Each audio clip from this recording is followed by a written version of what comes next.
శ్రీకృష్ణ జన్మాష్టమి అంటే కృష్ణుడి పుట్టినరోజు. జన్మాష్టమి అని పిలుస్తున్న ఈ రోజున కృష్ణుణ్ణి భక్తి శ్రద్ధలతో పూజిస్తే అంతులేని సంపద వచ్చి పడుతుందని పండితులు చెబుతున్నారు. మీకు ఉన్న బాధలు, కష్టాలన్నీ తొలగిపోతాయి. ఆ శ్రీకృష్ణ పరమాత్ముడి యొక్క అనుగ్రహం ఎల్లప్పుడూ ఉండాలి అంటే కృష్ణాష్టమి రోజున ఆడవారు ఈ రంగు చీరను కట్టుకోవాలి అని శాస్త్రాలు చెబుతున్నాయి. కృష్ణ అవతారం శ్రీ మహావిష్ణువు యొక్క 8వ అవతారం. శ్రీ మహావిష్ణువు అవతారాలలో శ్రీకృష్ణ అవతారం విశిష్టమైనది. అందుకే కృష్ణ పరమాత్మ ఆవిర్భవించిన దివ్య తిథినే కృష్ణాష్టమిగా జరుపుకుంటూ ఉంటారు. కృష్ణాష్టమినే జన్మాష్టమి, గోకులాష్టమి, అష్టమి రోహిణి అని పిలుస్తారు. మరి ఎంతో విశేషమైన ఈ శ్రీకృష్ణాష్టమి రోజు ఆడవారు ఏ రంగు చీరను కట్టుకుంటే సకల శుభాలు కలుగుతాయో ఇప్పుడు ఈ వీడియోలో తెలుసుకుందాం. ముందుగా శ్రీకృష్ణ జన్మ వృత్తాంతాన్ని తెలిపే ఈ కథను విందాం. ప్రజలు చేసే పాపాల భారం భూదేవికి భరించడం సాధ్యం కాలేదు. మనుషులు చేసిన పాపాల వల్ల మొక్కలు, జంతువులు, నీరు, గాలి మరియు భూమి నాశనం అవుతున్నాయి. అప్పుడు భూదేవి విష్ణువు దగ్గరకు వెళ్ళి తన్ని కాపాడమని కోరుకుంటుంది.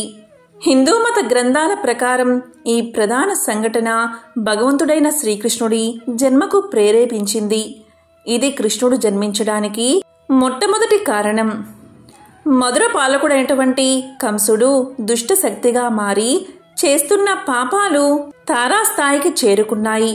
కంసుడి యొక్క సోదరి దేవకి వివాహం వసుదేవునితో జరుగుతుంది. వివాహం జరిగిన వెంటనే ఆ ప్రదేశంలో ఆకాశవాణి దేవకి వసుదేవులకు పుట్టిన 8వ సంతానం చేతిలోనే కంసుడికి మరణం సంభవిస్తుందని పలుకుతుంది. ఆ మాటలు విన్న వెంటనే కంసుడు కత్తి తీసి దేవకిని చంపడానికి ప్రయత్నిస్తాడు. అప్పుడు వసుదేవుడు, అతని భార్య దేవకి కంసుడితో తమకు పుట్టిన పిల్లలను అప్పగిస్తామని వాగ్దానం చేస్తారు. వారిని చెరసాల్లో పెట్టి బంధిస్తాడు కంసుడు. ఈ క్రమంలోనే వారికి సంతానం కలగడం, కాపలా వ్యక్తులు ఆ విషయాన్ని కంసుడికి చేరవేయడం, కంసుడు వచ్చి ఆ బిడ్డలను చంపడం జరుగుతూ ఉంటుంది. అయితే 8వసారి గర్భం దాల్చిన దేవకి పండంటి మగబిడ్డకు జన్మను ఇస్తుంది. అయితే ఆ సమయంలో చెరసాల తలుపులు వాటంతట అవే తెరుచుకుంటాయి. కాపలా వ్యక్తులు మత్తులోకి వెళ్లిపోవడంతో ఆ బిడ్డను తీసుకుని వసుదేవుడు గోకులంలోని నందుని భార్య యశోద దగ్గరకు వెళ్లి ఆమెకు పుట్టిన సంతానం ఆడబిడ్డను తీసుకుని వచ్చి మధురలో దేవకి చెంత ఉంచుతాడు. ఈ క్రమంలోనే ఆ బిడ్డ ఏడుపుతో మెలకువలోకి వచ్చిన కాపలాదారులు దేవకికి 8వ సంతానంగా ఆడపిల్ల పుట్టిందని కంసుడికి తెలియచేస్తారు. అప్పుడు కంసుడు ఆ బిడ్డను చంపడానికి ప్రయత్నించగా ఆ బిడ్డ గాలిలోకి ఎగిరి ఇలా పలుకుతుంది: కంస, నిన్ను చంపేవాడు ఎక్కడో లేడు, గోకులంలోనే పెరుగుతున్నాడు అని చెప్పి మాయమవుతుంది.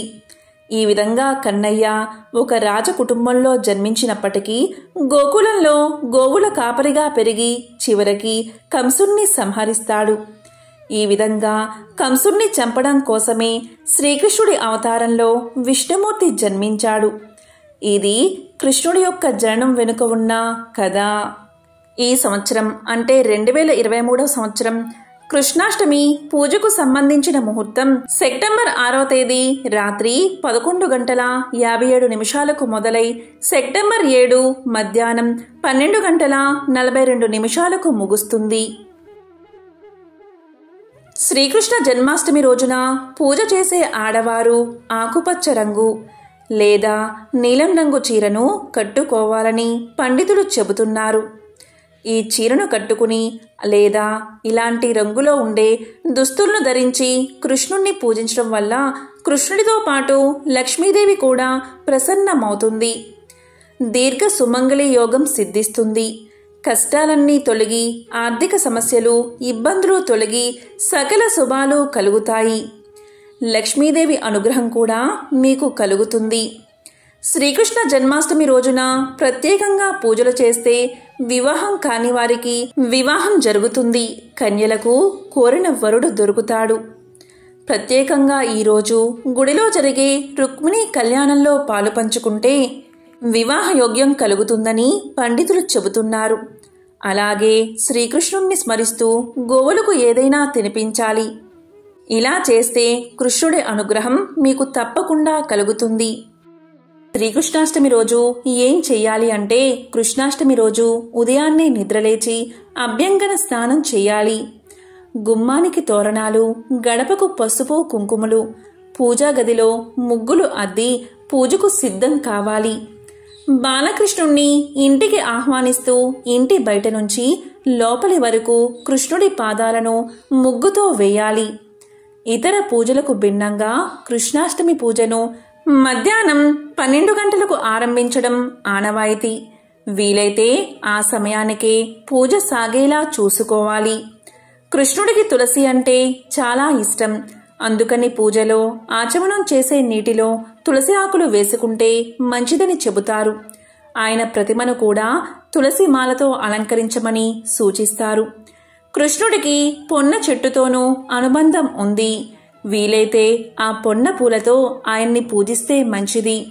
ఆయనకు ఇష్టమైన తెలుపు లేదా పసుపు రంగు పూలతో పూజించినా శుభమే.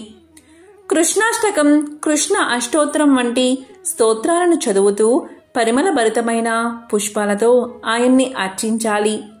కృష్ణాష్టమి రోజున ఉపవాసం, జాగరణ చేసే ఆచారం కూడా ఉంది. కాబట్టి కృష్ణుడికి కూడా సాత్వికమైన ఆహారాన్ని నివేదించాలి. వడపప్పు, పానకం, పళ్ళు వంటి నివేదనలు సాధారణం. వీటితో పాటు ఆయనకు ఇష్టమైన పాలు, వెన్న, మిగడను కూడా ప్రసాదంగా సమర్పించవచ్చు. మరికొందరు బాలింతలకు పెట్టే మినప్పిండి, పంచదార కలిపి నైవేద్యంగా పెడతారు. కృష్ణుడు అప్పుడే జన్మించాడు కాబట్టి ఆయన తల్లిని బాలింతరాలుగా భావిస్తూ ఈ ఆచారం మొదలై ఉండవచ్చు. చలికాలానికి శరీరాన్ని సిద్ధం చేయడం కూడా ఈ ప్రసాదం వెనుక పరమార్థంగా కనిపిస్తుంది. కృష్ణాష్టమి రోజు పూజతో పాటుగా ఆయన స్మరణ కూడా ముఖ్యమే. ఆ గోపాలుడి వైభవాన్ని తెలియచేసే భాగవతం, భగవద్గీతలను ఈరోజు ఎంతో కొంత పఠించాలి. అలా కృష్ణుణ్ణి తలుస్తూ, కొలుస్తూ, భజిస్తూ కృష్ణాష్టమి రాత్రిని గడపాలి. కృష్ణుడు అర్ధరాత్రి వేళ జన్మించాడు కాబట్టి కొందరు రాత్రివేళే కృష్ణ పూజ చేస్తారు. అలా కృష్ణుణ్ణి పూజించాలి అనుకునే ప్రదేశంలో బియ్యం పోసి దానిమీద ఒక కుండని పెడతారు. ఆ కుండ మీద కృష్ణుడి ప్రతిమను ఉంచి పూజను నిర్వహిస్తారు. అర్ధరాత్రి వేళ సంకల్లో నీటిని తీసుకుని చంద్రుడికి, కృష్ణుడికి అర్ఘ్యాన్ని ఇస్తారు. మర్నాడు ఉదయాన్నే దగ్గరలోని వైష్ణవ ఆలయాన్ని దర్శించి ఉపవాసాన్ని విరమిస్తారు. ఇక కృష్ణాష్టమి రోజు రాత్రి జరిగే ఉట్టి కార్యక్రమం గురించి అందరికీ తెలిసిందే.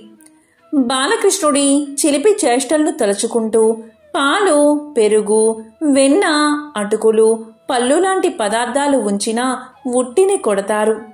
మరికొందరు హోలీ తరహాలో గులాల్ చల్లుకుంటూ తమ సంతోషాన్ని వ్యక్తపరుస్తారు.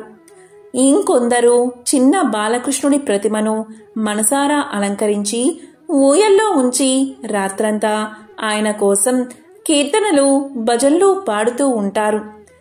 కాబట్టి ఏ రోజు చేసుకున్నా ఆ శ్రీకృష్ణ భగవానుడి యొక్క ఆశీస్సులు పరిపూర్ణంగా మీకు కలుగుతాయి. శ్రీకృష్ణాష్టమి రోజు తప్పనిసరిగా ఆలయాల్లో అష్టోత్తర పూజ, సహస్రనామ పూజ చేయించుకునే వారికి వంశాభివృద్ధి, అష్టైశ్వర్యాలు చేకూరతాయి. ఈ రోజున కృష్ణుణ్ణి పూజిస్తే సకల పాపాలు నశిస్తాయని, ధర్మార్థ కామ మోక్ష ప్రాప్తి కలుగుతుందని స్కాంద పురాణం తెలియచేస్తుంది.